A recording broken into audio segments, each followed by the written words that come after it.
Let's go to Shadow Cabinet Secretary Zoe McKenzie, who joins us from Victoria. Good to talk to you again, Zoe. Let's just get your thoughts first up on that while we're talking about electricity. This is just a mess, and there's no recognition from the government they've got anything wrong yet, any sign that they're going to correct it. It is bewildering, isn't it? I mean, every day you open the newspaper and something's become even more unlikely. So whether it's operators pulling out, particularly in relation to offshore wind here, layoffs in some of the organisations that were going to bid for those licences, just kind of constant crumbling, and yet no one saying this will change the timelines, this will change whether we actually ever get there at all. Not a whole lot of transparency or honesty at this time. The dream is still alive. Now, let's go to the Anika Wells scandal. Do you believe she's now referred it off to the independent umpire for an audit? Do you believe that she can survive this, or do we know enough already to show that she's had her snout too deeply in the trough? Look, what it shows is truly terrible judgment. To be taking your family along so frequently for what events that are, yes, well and truly within the sports minister's portfolio, but just looks like a house of fun to the average Australian at a time when they are doing it so tough, it just lacks common sense. I appreciate that the social media laws are world leading. I've had conversations about them myself with the OECD in Paris, Berlin, Brussels, Copenhagen. Guess what? Not a single taxpayer dollar in it. In fact, half of them are on my own holiday. But, you know, that's what is required sometimes to help share, explain public policy innovation in this country. But if you can do it without a cost to the taxpayer, you should. But this shows terrible judgment, and that old adage about Labor and taxpayer dollars, that they just disregard the hard work that went into making that money and don't think twice when they really should. There's a bit of whataboutism going on with Labor trying to point to family reunion expenses on the coalition side. I haven't had a chance to have a look at your declarations, but can you give us an example, give us an idea of how you've used those privileges of family reunion travel? My family came to my maiden speech, and I think that's it, actually, in the last Parliament, and there's been nothing since. So it's a cumbersome system. It's there because we do have some people with young kids and families that they might otherwise not see. I'm all for an ability for families to be able to spend time together. I think that's really important. But may I say, even if they do come to Canberra, you know, I'm in the office by 5:30. I don't get home till 9. I'm not really getting any time with anyone. So I think they came once and decided that they would never come again.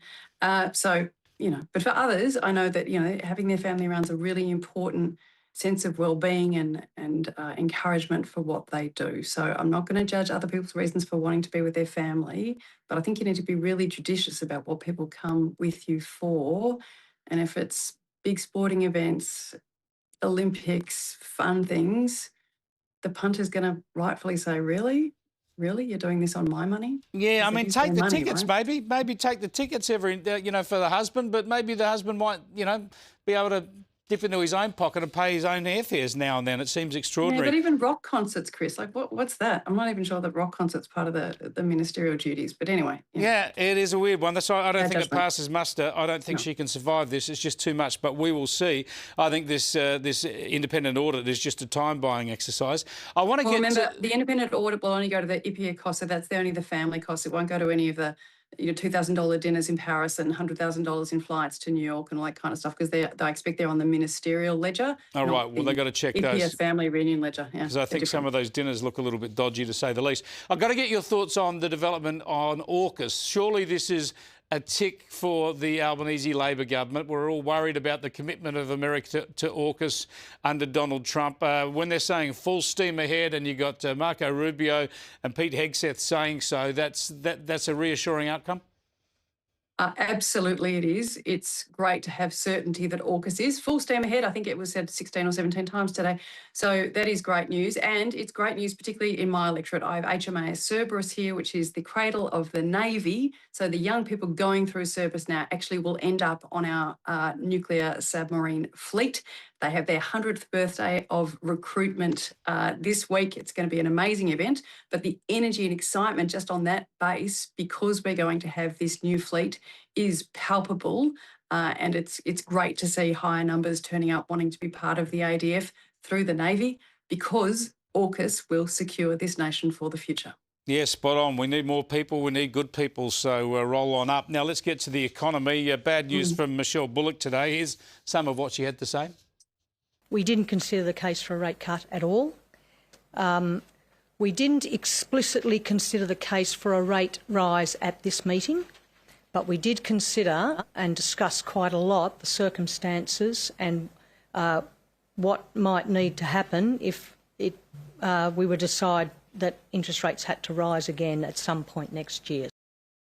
Zoe, she's getting us ready already for interest rates going up next year. Now, keeping control of inflation hasn't been helped by these electricity rebates coming on and off over the past year. Yeah, right. So the last figure for inflation was 3.8 or 3.3 if you want to look at the underlying figure. The Reserve Bank wants it to be between 2 or 3, so we're well and truly out of their comfort zone. Half of the pundits reckon we'll have an increase by the middle of next year, and all of them think we'll have an increase by the end of next year.